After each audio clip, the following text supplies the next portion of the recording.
Hey guys, welcome back to the Bat Cave. So, I recently put out a video about what the fuck is wrong with me medically. And I kind of hinted that I was going to make a video about what the fuck is wrong with me psychologically. And so today I decided to make that video because why the fuck not? We all know I'm crazy. So let me readjust my sitting situation and we'll dive in.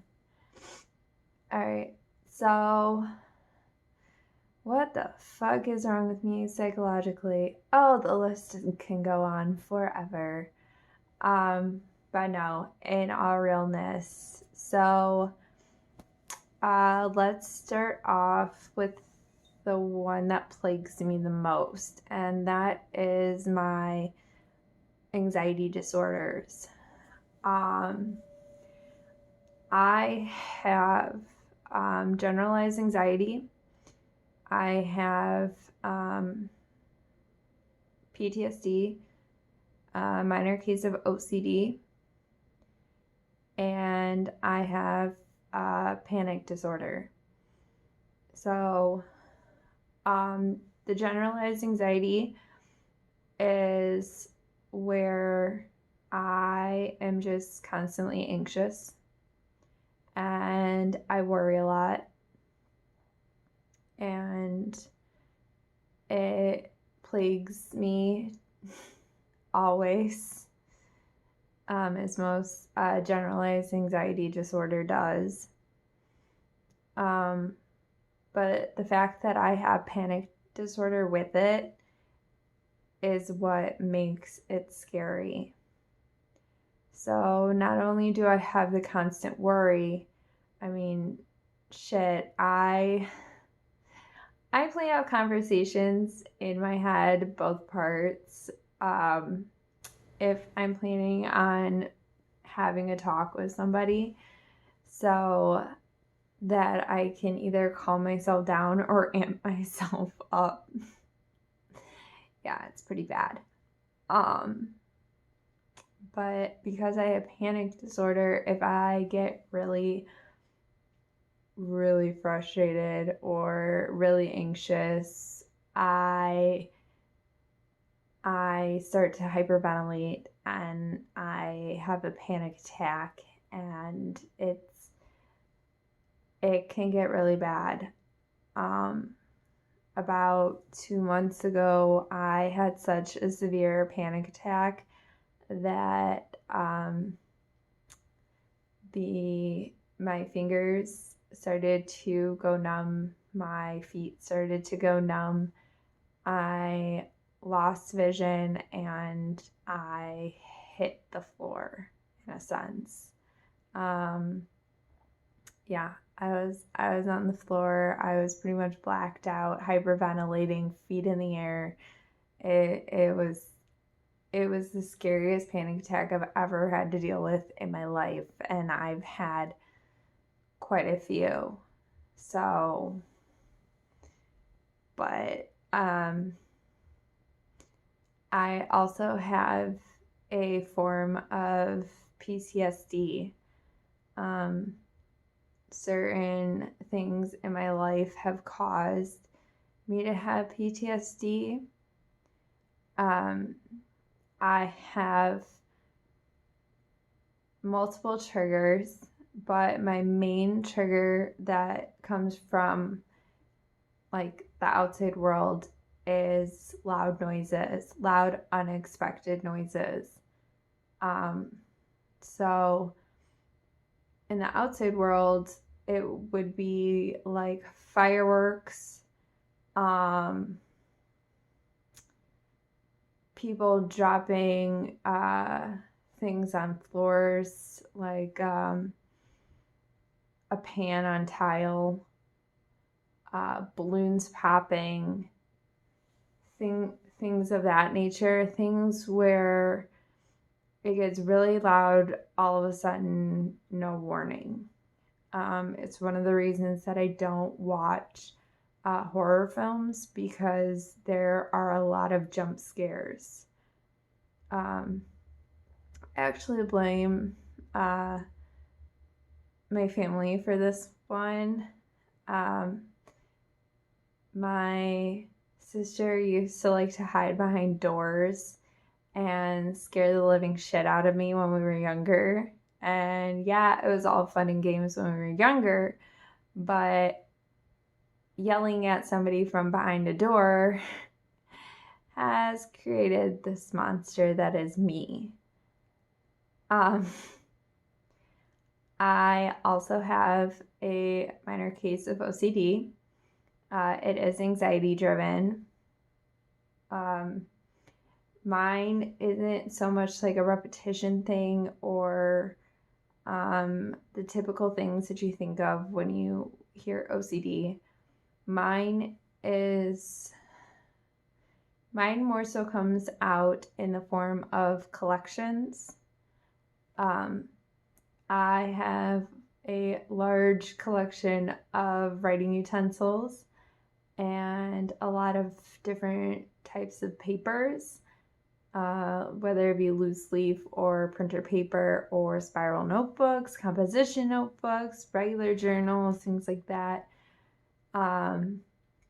It gives me comfort to buy these things because I am not a very good verbal communicator to face-to-face encounters. And so through therapy and counseling and things like that, I have learned to write down what I feel. And so having a writing utensil and having something to write on brings me comfort. It also comes out when my anxiety level is through the roof, because when my anxiety is super high, I turn into a cleaning monster. And so my kitchen is usually my main target. So in my kitchen, everything has a place and everything has a spot and everything must go in that spot. And if it's not, then I freak out more, which causes my anxiety to rise, which causes so many more issues. And I have so many cleaning products. It's not even funny, because when I get anxious, I clean. And it's one of those idle hands. And so for me, if I can't fix what is going on in my head, I target something that I can fix, which could be clothes need to get folded, or dishes need to get done, or this needs to be organized, or something along those lines. And I do it and I complete the task and it calms me down. And that's just it. So that's where my OCD comes into place. But it also comes in when it comes to driving. I typically like taking my own personal vehicle places, and I also want to be the one who drives. Now, obviously, there are some times where I'm like, I don't want to drive today, but we still take my car. So at least it's that like control freak that comes out of me more than the repetition and comfort. So there's that.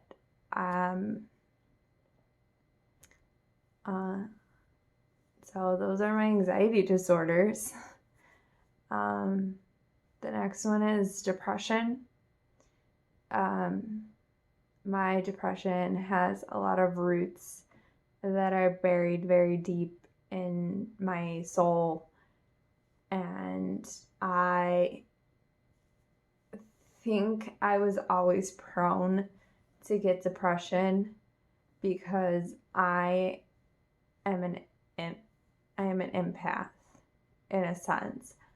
I feel everything super hardcore. I feel everything. I love easy, big heart, very empathetic, very like,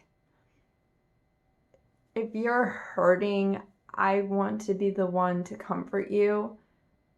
I am definitely the type of person where if somebody is hurting in the world, I want to be the one to help them. But if I'm the one hurting, nobody in the world will ever know, which means no one will ever come to help me. I am a firm believer in the Japanese theory of we have three faces. We have the face that we show like the public.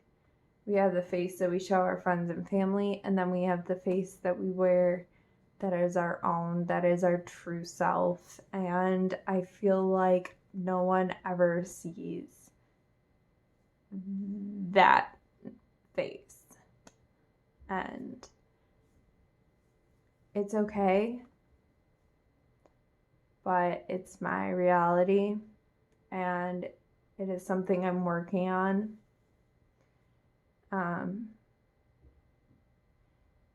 But I still feel like I haven't been able to break down the walls to let the world know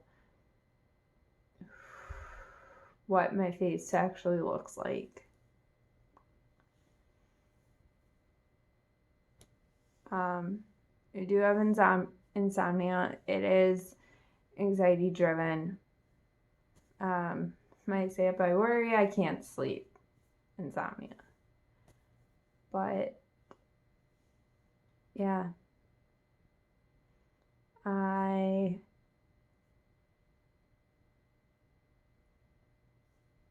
am very aware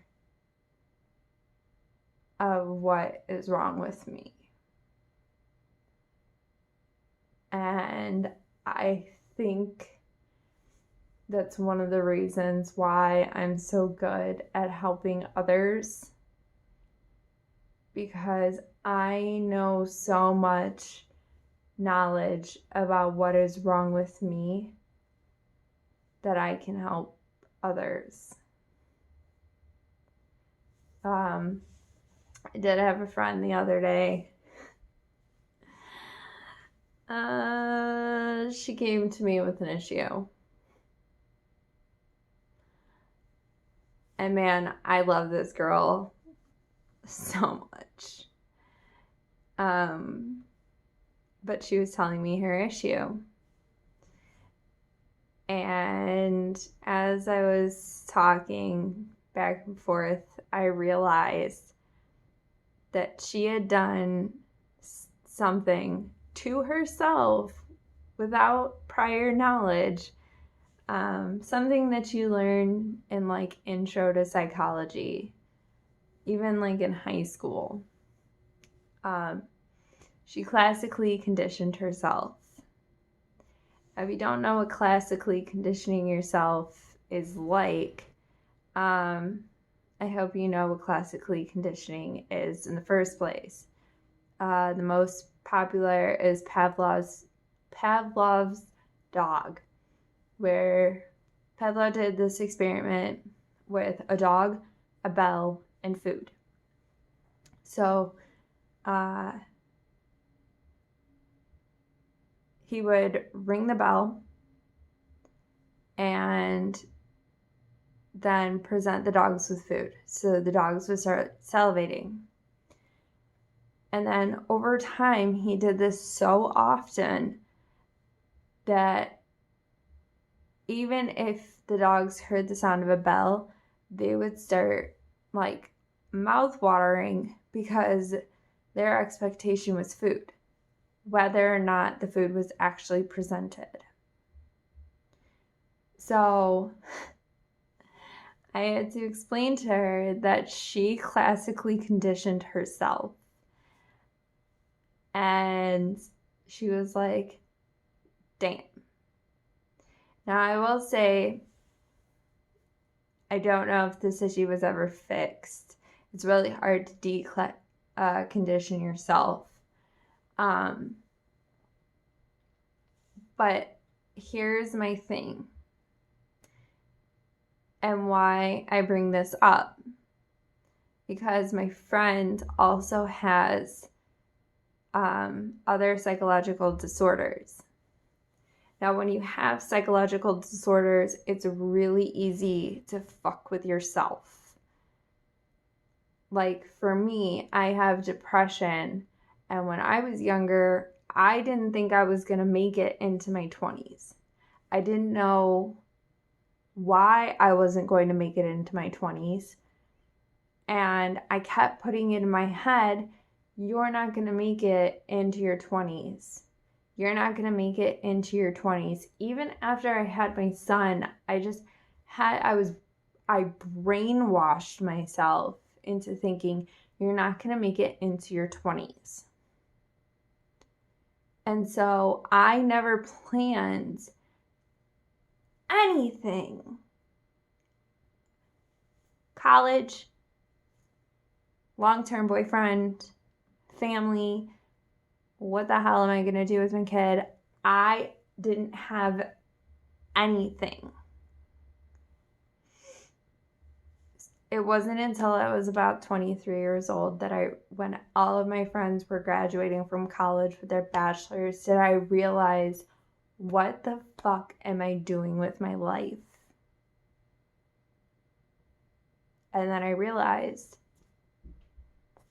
I had no idea, because I didn't think that I was going to see my 20s.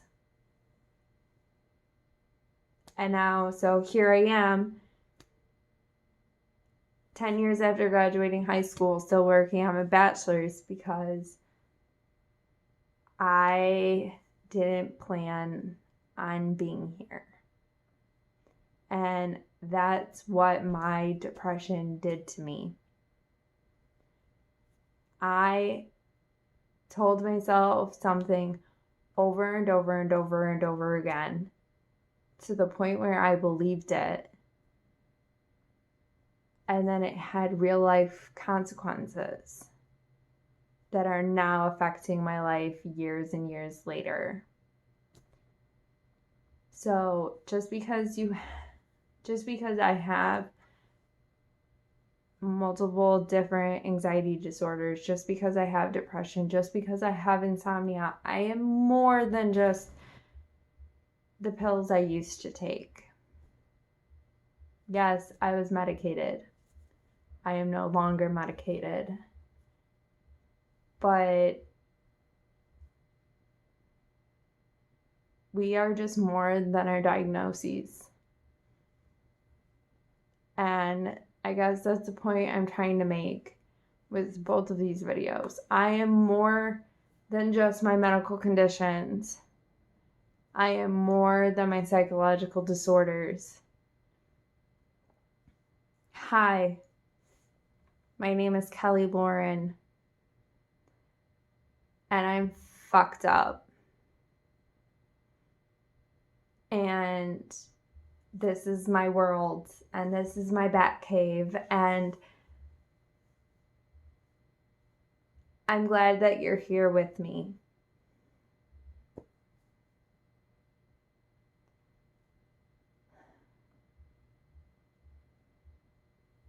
For everyone that has a medical or psychological disorder, remember, you are more than your diagnosis.